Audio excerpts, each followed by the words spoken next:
You know, one of the things that I think is going to happen to every human being, at some point, you're going to look back on your life and you're going to have regrets.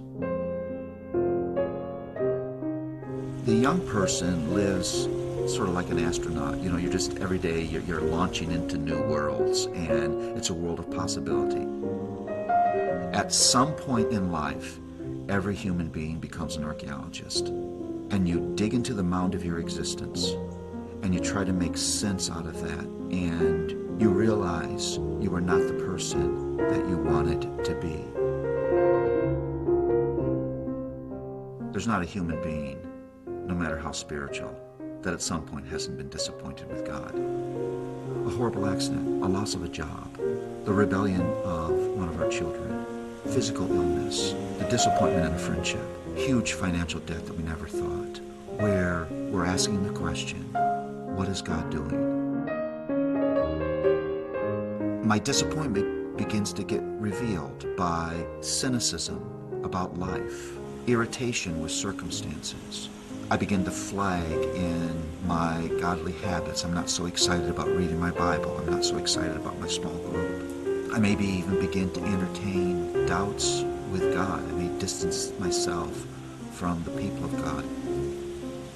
All of those things that I'm doing are revealing that at some level I'm disappointed with what God has brought into my life. Think about this.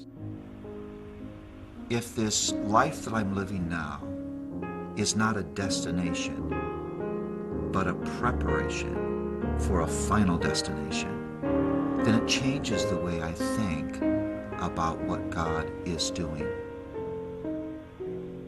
We all long for the grace of relief. We all long for the grace of release, because there are hard things that all of us are facing.